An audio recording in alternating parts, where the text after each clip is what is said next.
Hello, and welcome to the Eternal ROI podcast. My name is Chris Patton. I am the CEO of His Way at Work. And today I've got a guest for you that is somebody you might be familiar to you. He's been on our show before. His name is Richard Williams. He's CEO of Lineage in Charlotte, North Carolina, home base. And I want to bring Richard in and let him tell you a little bit about his business. Richard, welcome. Thank you, Chris. It's good to be with you this morning. A little bit about Lineage is we're a company that's spread out geographically. So while we're about 130 employees in total, most of my operations are 15 to 20 employees. I have operations in Little Rock, Arkansas, Kansas City, Buffalo, New York, Rochester, New York, and Winston-Salem and Charlotte, North Carolina. Fantastic. And basically what we do, Chris, is we're in the business critical communication space. And that's just a fancy way of saying if you get something in paper format in your mailbox or in a digital format, my company sells hardware, software solutions to produce those documents. And then we have an outsourcing company for companies that don't want to do the work, and we do it for them. Fantastic. So how long have you been in business, Richard? Our company started in 1984. So I guess we're coming up on 40 years next year. Wow. That is a huge milestone, brother. So congratulations on that. Thank you. So tell me, how long have you guys been doing the His Way at Work system? We've been doing His Way at Work since 2017 is when I had the thought process to kind of start it. And we actually started it in 2018 I want to say the fall of 2018. So 5 years almost. Yeah, fantastic. So you guys are fairly mature on that path. I know a good bit about your company and some of the things that you do. And the reason I say that is because you and I were talking just a few weeks ago, and you mentioned a new program. Now, a new program in this context is not something that we brought to you. It's not something we even suggested, but it's something that through the process of going down this journey, this path of using your business in this way as a platform for ministry, you've come across something that you have seen as a need and you want to jump on and act on it. So I want you to tell us a little bit about I think you call it your Second Chance program, and just give us some sense of what was the catalyst for that program and where you think you're headed there. Sure. Lineage has kind of changed over time, Chris. Originally, we were very much white collar, and then we made some acquisitions. It became probably about a third of our employees are blue collar. But where the Second Chance program came from was through C12, which is another organization that you and I've talked about in the past. I had seen video clips of organizations that were giving second chances, and I'd seen the video clips of the interactions with them and their employees and the difference that they were making. And so we decided to embark on that path ourselves. I actually had an employee who one day didn't show up for work, and when we called the emergency number, I found out she went to federal prison. She was one of our best employees and really a role model, somebody who we wanted to lead our caring teams through the His Way at Work program. And she just disappeared, if you will. And so that's kind of where it kind of started. I started writing her in prison and talking to her, and then it just kind of grew from there over a period of several years. We just decided we wanted to do it. I had some more interactions with other people that had been given second chances, and I'm like, why am I somebody who's forgiven by Jesus and by God? I'm forgiven, but why wouldn't I forgive somebody else? And why wouldn't I give somebody else a second chance? Yeah. And so that's really was the catalyst for our company. So just for clarity's sake, define, what does second chance mean to you? What is that program defined?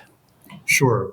Somebody who's in the second chance program could come out of transitional housing because they have a drug or alcohol, addiction that they're now clean from or working through. It could be somebody who's homeless. It could be somebody who's been incarcerated.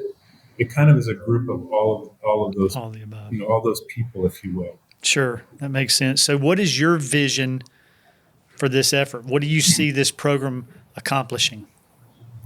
Our vision for this effort is, we want to give these people an opportunity either within our company, right? Where they can come in and get a position for whatever skill set they have. And this is just not open to blue collar, it's open to white collar as well. Let them grow in that position. If they outgrow us, Chris, then we're just a resume builder for them. We're just a stepping stone so they can build their resume. what you have to understand is in the second chance world, there's lots of 10 and 12 and $13 an hour jobs. But really what they need is the 15, 16, 17, $20 an hour jobs. And so we see ourselves filling that gap, moving upstream, because you can't live on a $12 an hour, job in today's world with the inflation being what it is. Yeah, I love how you are not just looking for employees in a market that's tight, right? This is a source of employees, right? But Correct. but the goal is not just I need people, I need to bring people in, and why not bring some people in that need some additional help? But you're looking at it from a long-term perspective to say, I'm going to bring these people in, give them a chance that probably they don't have somewhere else, and recognize even from day one they may not be here long because they may outgrow. We may educate them or provide them opportunities that allow them to launch from us somewhere else. It's a big deal. That's a different mindset. Correct. As I think down the road about this program, and we started it March of last year, so we're coming up on 1 year. I think about connecting these people into maybe a job training program. I have an employee who's not a second chance employee, but he had shared with me he wants to become an HVAC technician.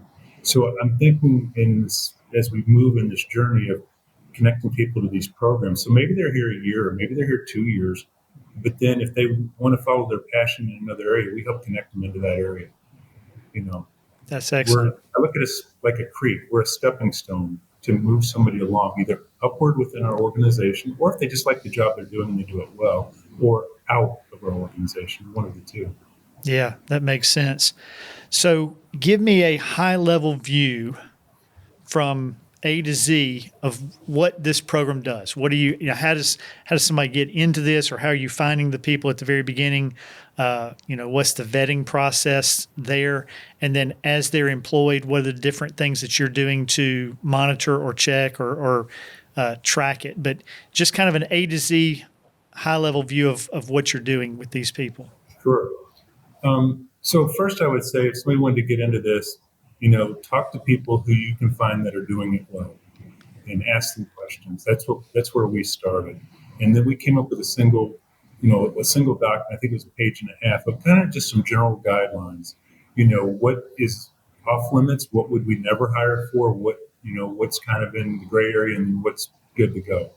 For example, if there was somebody employed in my company and they were affected by the person who we were giving a second chance to, we would not hire that person because we would not want to cause, tension there or an issue.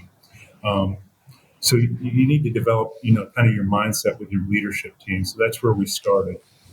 Then the next thing we did was we connected to a couple of organizations that are in the second chance business. Transitional housing, as I call it. Some people call it halfway house, but I like to call it transitional, or maybe transformational housing, right? They're moving and growing.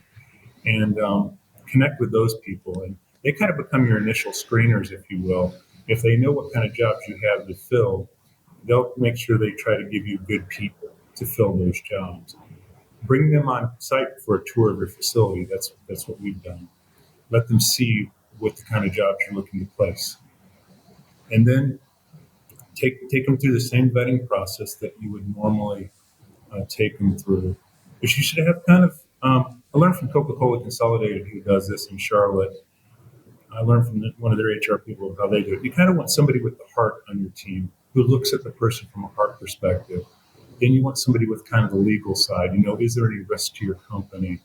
And then you want somebody who kind of can look at it from, in the interview process, is the person being honest and willing to accept responsibility for what they did? And if you can check those three boxes, then you proceed. And yes, when you take your first step in the pool, you do feel a little bit of risk. You do feel a little bit of uncertainty because you've never been there before. But it's worked out really well for us. Any stories that come to mind, either on the positive side so far, or even some misses that you learned from? Sure. We'll start with the positive side first. It's been really great. As a company, we know how tight the labor market is. Our retention rate of our second chance people are probably 90-95%. It's really high. And this is in a factory, more of a factory environment, which, let's face it, turnover in those environments are 50%, 40%, very high. And so that has been a home run for us. Some positives that have happened, we've had people that have come in as, say, just a driver and become supervisor of all the drivers, or they've come in just working on the floor and now they're a lead. And we're just in the early stages. I expect some of these people to blossom well past that. Some misses, I would tell you, don't rush your process. There was a time we had a need for staffing, and we went to our transitional housing folks, and we said we need 5 people tomorrow, and that was a big miss for us because we pushed people through, hired them. We didn't really vet them well enough, and we didn't give our transitional housing organization a chance to vet them either, as well as they would like, and we lost pretty much all of those people. But if we take our time, like if I called them today and said, hey, keep your eye out over the next week or two for somebody who thinks a fit, to several different organizations, it'll ultimately bubble up. And one of the biggest successes I'll give you, Chris, is the team. The team here has become protective of our culture. The guys who are from the Second Chance Ministries, when they are always talking about how good it is to work in our culture, and when the other members of their, where they're in their transitional housing, they're talking to them, they're like, we want to come. Well, if the team thinks that those guys are not going to meet our standard of, good work effort, good citizen, they tell them we don't have any jobs. Wow. If they feel like they're a good fit, they're like, okay, I'll keep my ear open for you. And then when something comes up, they bring good people for us. So that's really interesting. strong. Yeah. So you've mentioned retention and lower turnover, obviously, protecting the culture. What are some other ways that Lineage benefits from this program? For me personally, working with these folks, women and men, I get to do ministry in my business. And it's very powerful because I get to help people that really need help. I mean, how many of us as business owners that recently have stared somebody in the eye and have somebody tell us that the only clothes that I have are the ones on my back? You're like, wow. And so to be able to come alongside them through our caring team, make sure they have clothes to come to work in, it's really powerful to do that. That's my personal benefit, but that's what we get to see here. You see these guys from all different backgrounds, and Chris, they're not that different from you and I. I've had a rage issue or an anger issue before. Maybe I just didn't carry mine far enough to get arrested. Yeah. I've had, alcoholic beverages before. Back in my youth, I've driven while I was under the influence. I didn't hit somebody or have an accident, but some of my employees have, or some of them have been, arrested for DWI. We've all made mistakes. Maybe we just didn't get caught.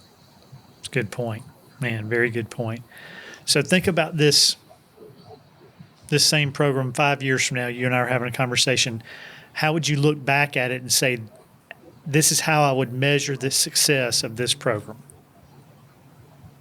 I think the first way I would measure success of the program is what are the growth of the people that have come into the company 5 years later? Have I grown them, or are they all still doing the same jobs? Have I grown them up and out, or have I grown them into the organization? I think that's a key driver. I would also measure it by where was I able to plug in with them into their life skills and help them take a path on the personal side, right? Yeah. There's people that don't even have enough to eat that have come through this program. They have enough to eat when they're at their transitional housing, but when they're here, they don't have any money for lunch. One of my employees told me 2 weeks ago, I said, well, what did you do before this? He says, well, 3 weeks before this, I was in prison. So how much money do you think that person has in the bank account when they come to work for you to even afford lunch? Yeah. Man, that's hard.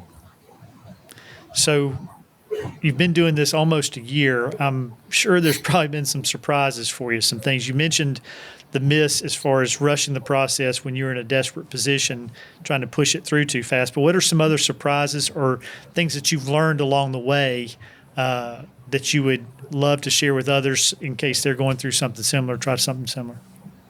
Yeah, I think you need to be prepared to understand that when you're working with people that don't have a lot or have come through these programs, transportation might be an issue. You might need to figure out how to. So, for example, in our operation that I sit in today, and I'm talking to you from, we have to be near a bus line because that's how many of them are going to get to the job. So I just can't move out in the suburbs with no bus line, or I can't move into the city where the bus line is, a mile away in the middle of the winter or in the middle of a driving rainstorm. So you may need to deal with transportation. You may need to help them, get a social security card, or they may need to understand how to pay their taxes.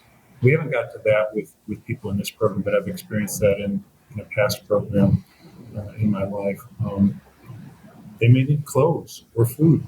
There's going to be other needs there that you're going to see. So you just need to be prepared for that. But I'd make the promise to anybody that sees this video or were to do it, you'll be rewarded 500% for whatever effort you put in. Yeah, that's fantastic. Richard, this is truly an exciting program. And you've talked to me about this one. There's another one you're working on. We won't talk about that right now, but save that for a future episode. But I love your heart. I love the way you are continuing to evolve and grow and take risk. Not just business risk, although this is some of that, but just take risk in general to meet needs of people that are within and even outside your company. So I applaud you for it. Well done on that. I asked the same question to everybody. I've asked you probably before, but if you think back on your life and advice that you've been given, what is some advice you've been given before, but you wish you had gotten it 10 years earlier? I think that the advice I would give to people is take the action, take the step, right? It's easy to think, well, when this thing happens, I'm going to do this next thing, or when this thing happens, I'm going to move here. I've only been living as a Christian company for 5 years. I wish I would have done that a lot sooner. It allowed me to bring my whole self to work, but I think it's taken action. We didn't get to this program, overnight. We didn't get to our caring culture overnight. His way at work was a big help in that and continues to be. But every day, every week, every month, we're just taking one more step. And then when you look back over 5 years, you've taken 60 steps, 100 steps, 200 steps. And then now you have something that's morphed into something a lot bigger. Yeah, that's great. Well, man, I appreciate your time today. This has been good. Hopefully some of those listening are paying attention to this as an opportunity, but also just the advice of taking the next step, right? Whatever that might look like. You've got a sizable company, but as you mentioned earlier, you've actually got a company made up of a bunch of smaller companies. And this kind of thing can work in either size, right? Either scope. And we just encourage you to take a look. If you want to take a look at the hiswayatwork.com, hwaw.com, that'd be a great place to start. But appreciate you taking time with us today, and look forward to our next interview because I know there's something else coming. Thank you. Appreciate the time. It's always a pleasure to speak to you, Chris, and love the His Way at Work program. It's been awesome. Appreciate that. You have a great one, sir. Thank you.